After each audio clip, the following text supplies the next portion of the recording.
Eyes on Longmont, offering a diversity of topics about our community that will inform and entertain you. We invite you to sit back and enjoy this edition of Eyes on Longmont.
My name is Marv Van Persson, and we moved here about 23 years ago after retirement, and found out about the Longmont Kiwanis Club.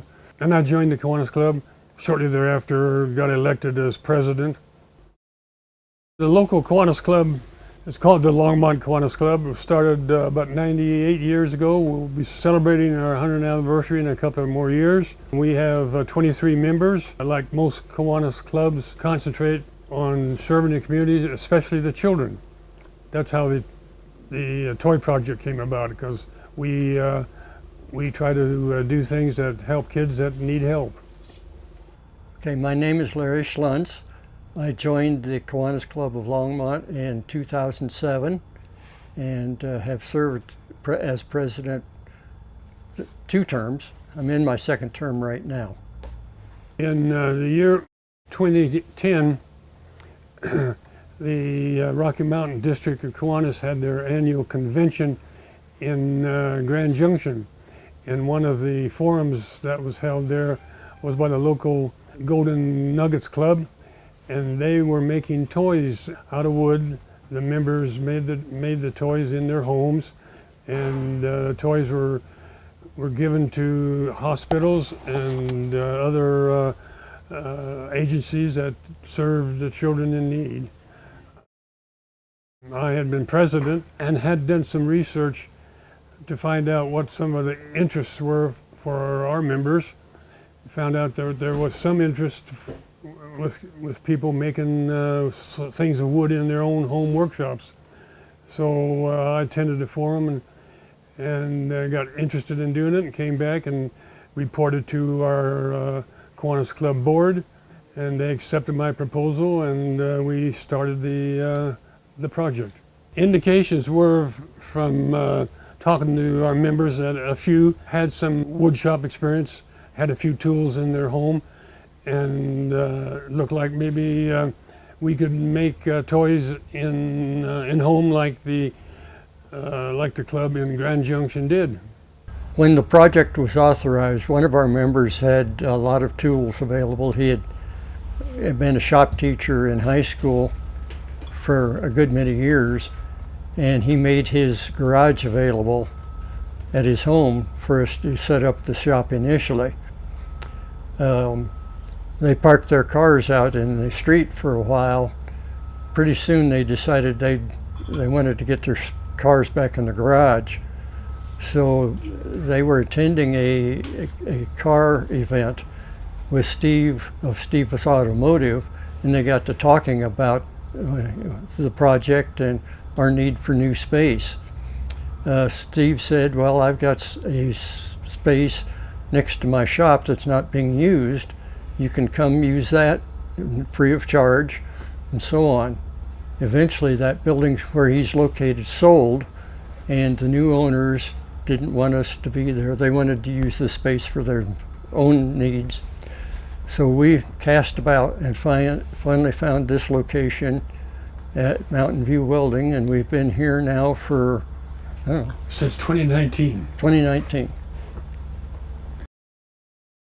After talking with the members of the Kiwanis Club in Grand Junction and showing our interest, they gave me several of their templates, which we still use.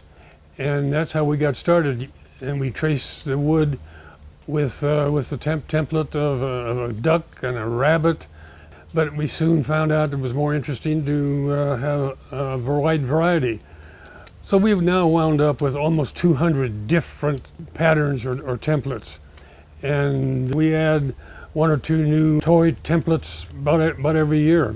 The result is that the templates that we get nowadays are from toys that we create ourselves, and we have to make our own templates. And we've not purchased too many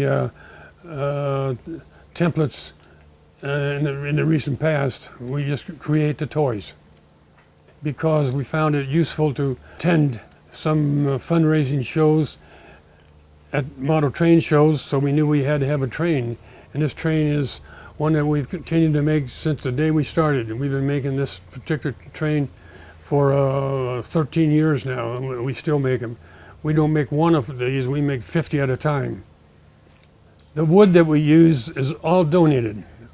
The pine wood, such as this piece right here, comes from a truss manufacturer in Mead who makes trusses for businesses and for homes. And they wind up in there with wood in their dumpster about 3 feet long because it's much too short for anything they use. And they allow us to go over and get in their dumpster and dig out the wood that we use. And we've been doing that now for 13 years.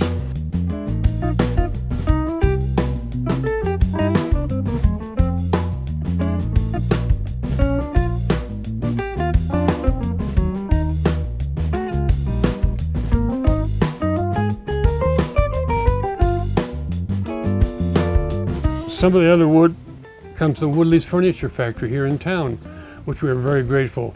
They too have dumpsters that they put all their scrap, small pieces, a piece of wood that has a knot in it.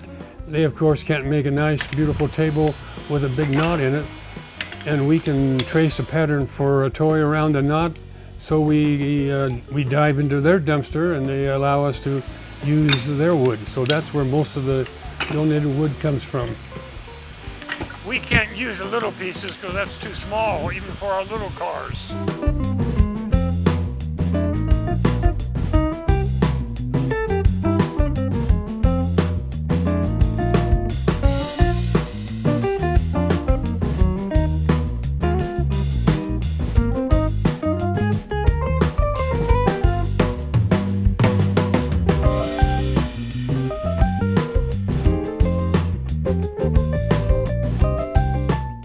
we've seen some of the places where much of the wood comes from that we use to make the toys. After we saw the toys out of the wood, we have lots of small pieces of scrap that we have to dispose of.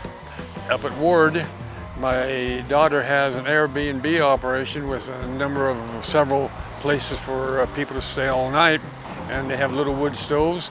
So that's where we haul the scrap wood, which we have to deliver about once every 2 months.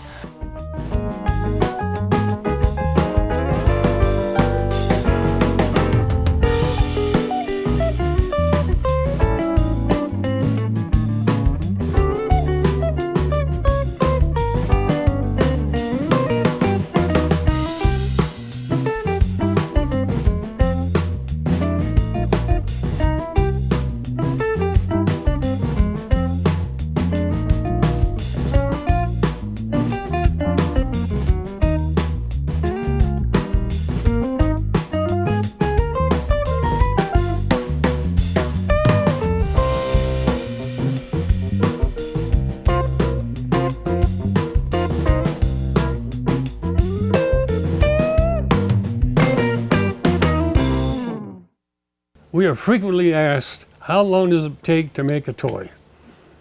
The problem is we don't make a toy. We make 10, 12, 15, 20 at a time. So we don't actually keep track.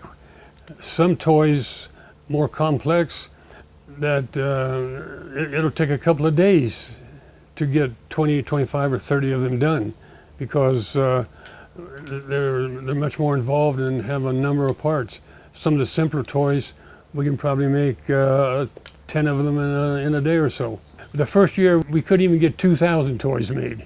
But nowadays, every year, we make between 10 and 12,000 toys. A majority of the toys are distributed and donated to organizations that serve children that are in need at Christmas time. But we make toys all year long, and we donate toys all year long. We think we've made over 200,000 toys in the last 13 years. Over the years, we have donated toys to a number of organizations, including Ronald McDonald Houses, Denver Children's Hospital.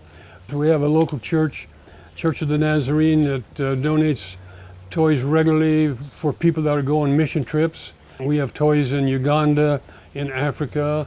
Had a large shipment of toys go to Haiti. A former member of our club wintered in Mexico, and he always took toys with him. Plus, we donate toys locally up and down the Front Range in Longmont and the Front Range communities as well. Hi, my name is Lyndon and I work at the Aspen Center. I'm an older toddler teacher. Our children love the toys. They get to roll them down ramps and throw them off tables, and they don't break. They stay well. We keep them inside and outside, and they're overall just a great addition to our classroom.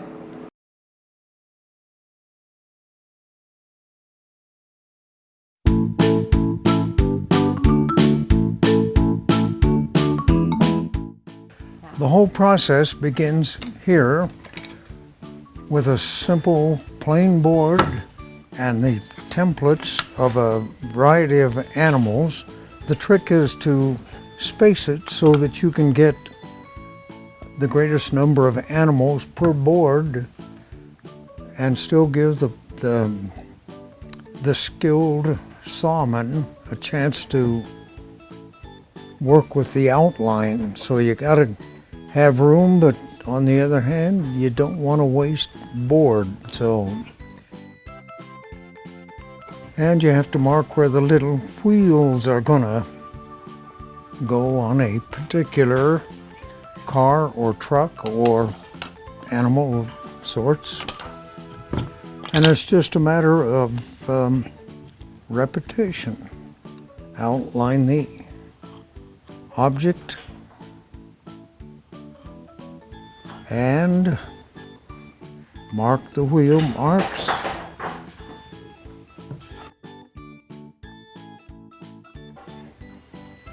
I would choose something a little different just because of that knot. I would pick come on rabbit, you can do it. Yep, he'll do it. I'm trying to position him so that he doesn't encroach on the outline of another object, and I'm avoiding this knot down here so we don't have the knot to deal with. This car is going to have a cut that's pretty hard for the sawman to get in there, so you make a little mark that denotes that when they're cutting this out, we will be able to saw that out for them so they don't have to try to make such a sharp curve. We don't have a car small enough to fit in here, so I guess we can say finished and move on to the next one.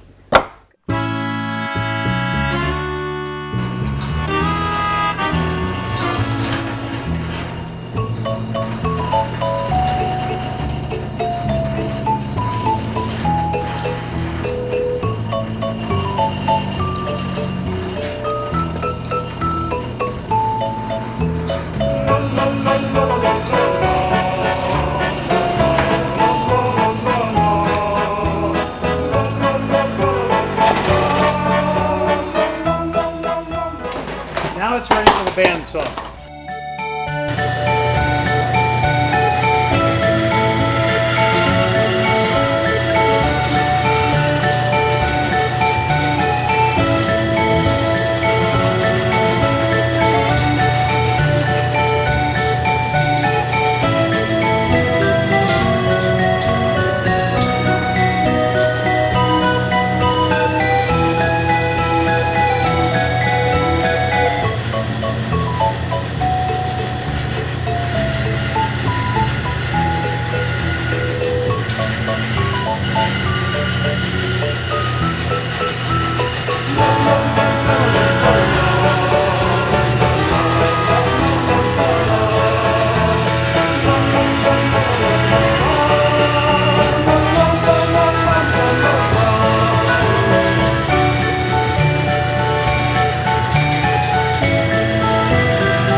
This is a fairly complex little toy. It has multiple parts. The cab, the base, the wheels we buy, and this horse which is cut out of a different piece.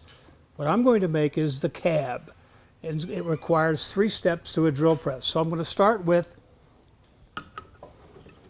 just a block of wood that is cut to size, and then there's a mark to tell me where to put the pilot hole for the large hole.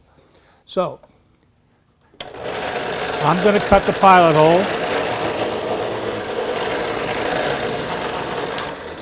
Okay, so that is step 1 of cutting the pilot hole. So we've drilled this little hole, so I know where to drill the large hole. And that's what we're going to do next on this machine.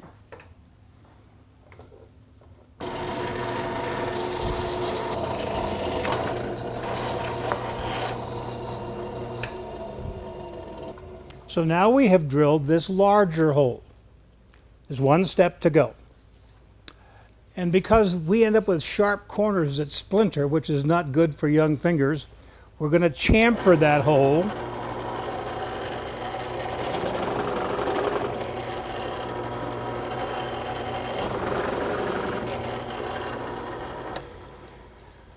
And that piece is done. Yeah, I'm going to sand this wood.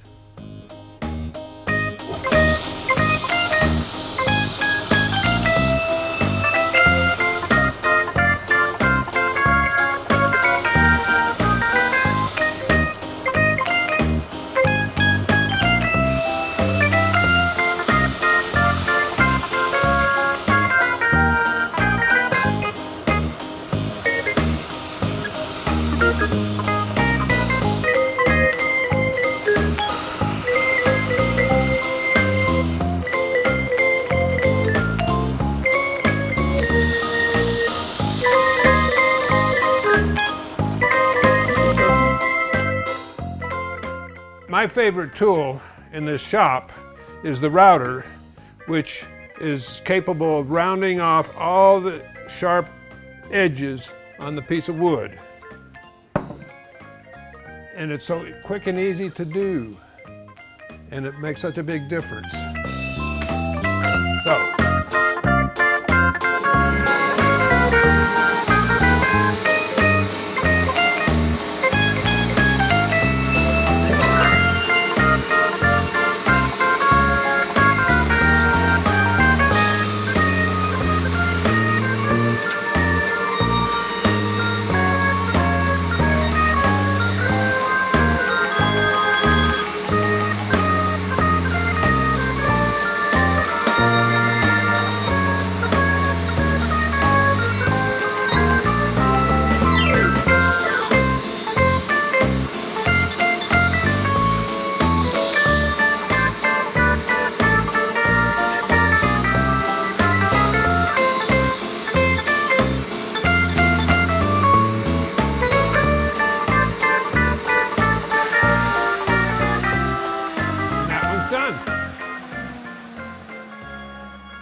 In this part, we're going to put together a unicorn. Okay, as you see, unicorn goes, and he's got a couple of marbles in this drum here that's supposed to make noise as he rolls. And we have this partially made drum, and just put a couple of marbles in, and then I'll put the other piece to it and glue it in. Then we have a completed piece. We have one that's partly assembly. We have the eyes put in it already. And what I do is I take the drum and I put it in here, and this would all be sanded down and everything so that there are no sharp points on it or anything. The body itself has been prepared. Now we just take and we put some wheels on it. And I haven't done this one before, so I'm hoping that it works. Okay, and it will be glued and everything, and I'll have to hammer and glue these wheels on, and I put the spacers in, and these are what really drives the drum that makes it turn. Then we put the wheels on, and I test it to make sure it works.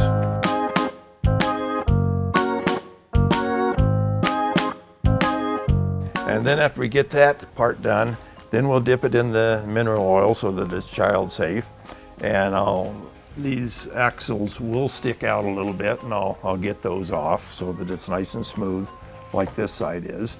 And after it's been dipped in the oil, then we'll put a couple of holes in here and in his bottom, and we'll add a main of pipe cleaners here, and then we'll give him a tail with pipe cleaners. And then it's a completed product.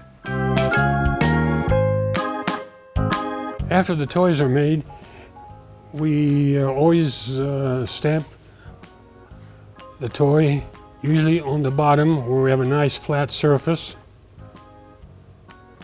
Kiwanis Toy, Longmont, Colorado. And toys go all over the world with Kiwanis Toy, Longmont, Colorado. After the toys are routed and stamped, we begin the final assembly.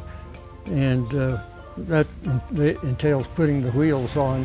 So we'll start with just putting a drop of glue in each of the axle holes, and taking an axle and a wheel like that and just putting in there, like so, and make sure it turns. Like so. Then to complete the assembly of this, we'll take and put a strip of glue on there and then glue this on like that. And when the glue is set up, we'll take them over and nail them. The next to the last step is we pin nail the wheels and the axles and other parts in so that they won't be pulled out should the glue eventually fail or kids chew on them and pull stuff out.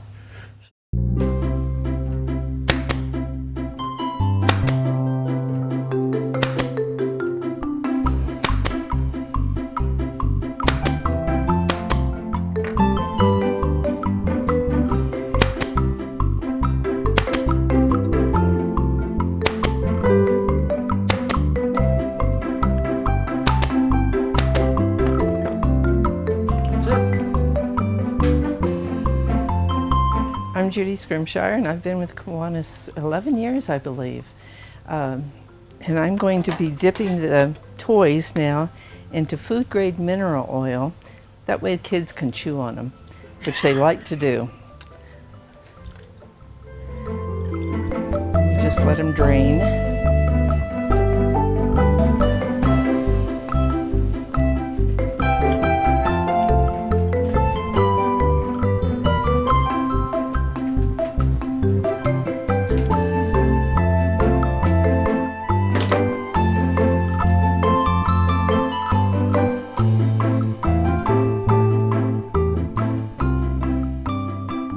One of the other important things that we feel that the project does is give kids an opportunity to participate in the project. Over the years, we've had Cub Scouts, Girl Scouts come and put wheels on toys. We've taken toys out to the Silver Creek High School, and we've had like 40 or 50 kids put wheels on toys, and they're so fast that in a span of a couple of hours they can put wheels on like 800 toys. They're much faster than us old fogies. We took some toys up to Estes Park for the Key Club Executive Committee to put wheels on back in February, and as one of their service projects, and they really enjoyed it. And we feel that's important. In some cases we've had kids from I Have a Wish come and put wheels on, and we've actually had those kids use some of our equipment. They've drilled holes for the axles, they've sanded, they've nailed, and these are kids that are like 8 or 9 or 10 years old. And the I Have a Wish Foundation is a foundation where people more or less adopt these kids and see that they get through school, and they take them all the way through college. And so they're treated as with mentors, and they really enjoy the project, and it's probably the only chance that these kids will ever have to work with a power tool.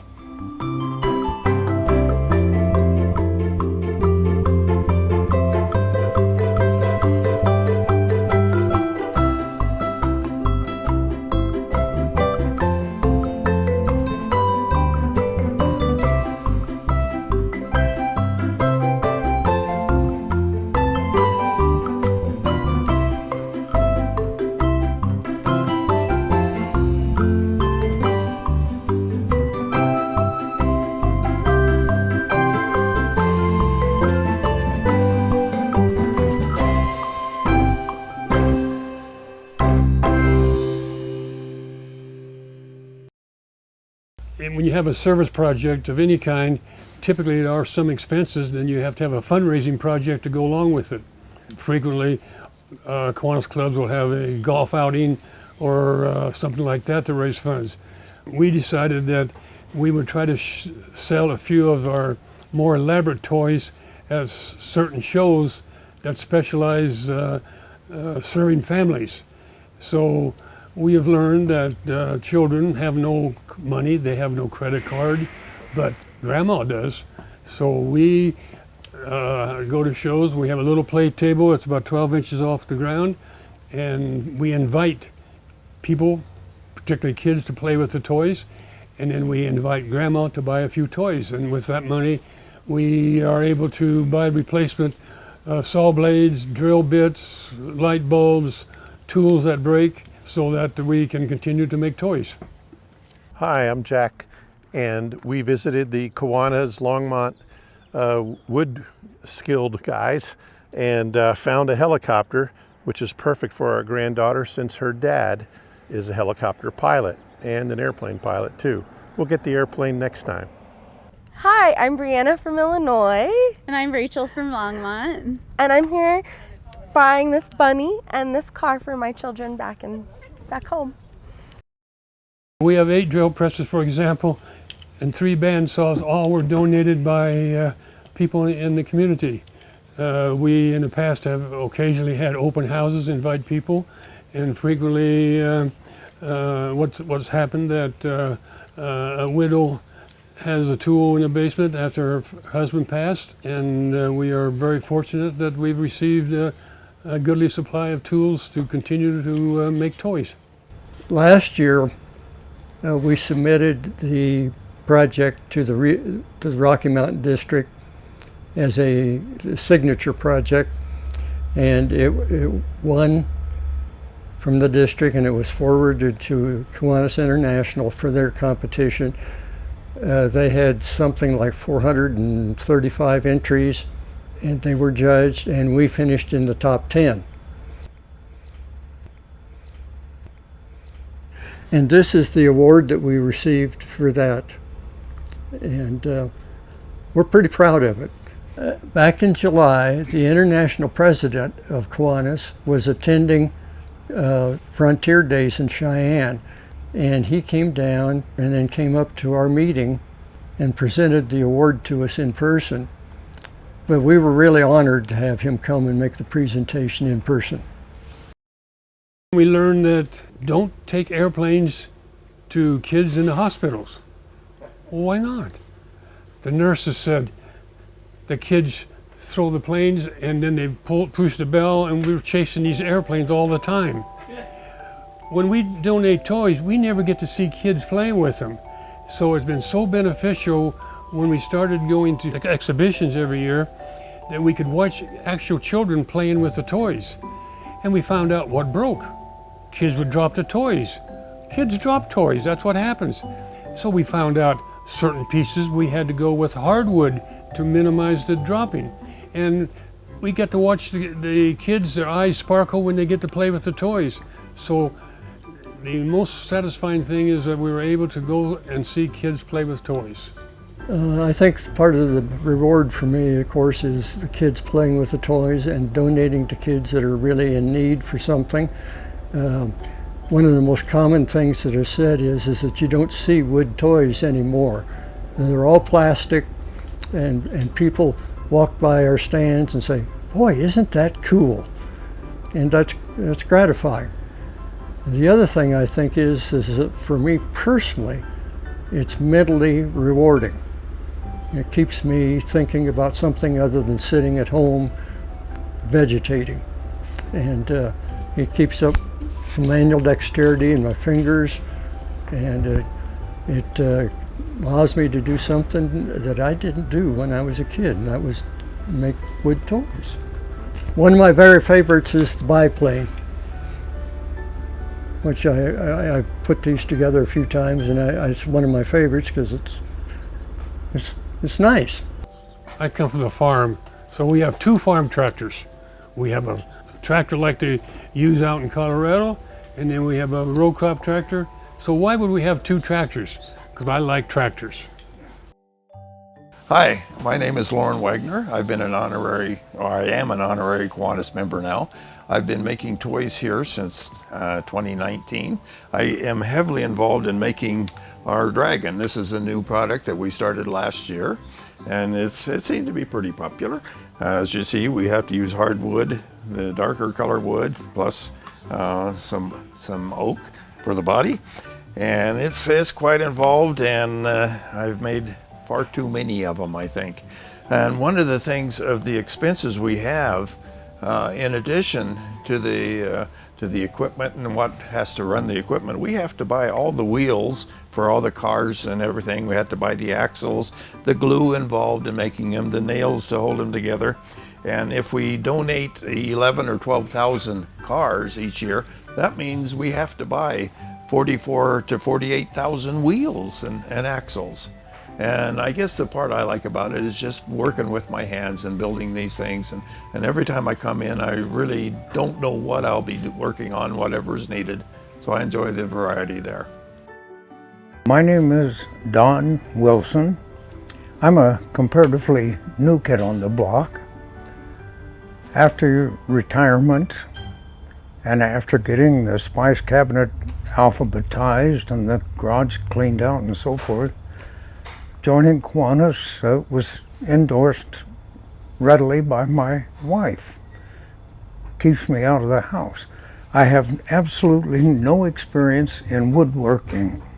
Well, in junior high, We all had to make a cutting board shaped like a pig, but that's the extent of my background in woodworking.